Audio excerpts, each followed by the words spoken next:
ভালো করে বল। 10 সেমিকে আমাকে কি করতে হবে? ভেতরের অঞ্চলটাকে কভার করতে হবে। ভালো করে বুঝ। সেই কভার করতে গেলে 10 সেমি বরাবর যদি আমি হাঁটি, তাহলে আমাকে কভার করতে হবে এই দৈর্ঘ্যটা যতটা আছে ততটা। তাহলে এইটুকু কভার করলেই তো গোটাটা কভার হয়ে গেল। বলছে আমি কভার করবো 5 বার। বলছে 1 বার, 2 বার, 3 বার, 4 বার, পৌঁছে গেলাম 5 বার। তাহলে কভার হলো, টোটালটা কভার হয়ে গেল। তাহলে 10 কে যদি তুই 5 বার যোগ করিস, ক্লিয়ার? তাহলে 1 2 3 4 5, তাহলে কত বেরোচ্ছে?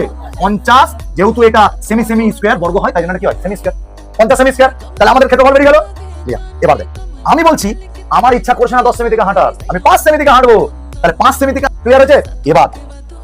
এবার প্রশ্নটা হচ্ছে, আমার এইটা থেকে আমি আসি 10 বার, আমি যোগ 5 বার আমি 10 কে যোগ করেছি, তাহলে 10 কে 5 বার যোগ করা আর 10 কে 5 দিয়ে গুণ করা একই ব্যাপার। তাহলে 10 মানে হলো দৈর্ঘ্য আর 5 মানে হলো প্রস্থ। এই জন্য দৈর্ঘ্য কিন্তু প্রস্থ হয়। বোঝা গেল? এই জন্য দৈর্ঘ্য ইনটু প্রস্থ, এই সূত্রটাই ভাবে এসেছে।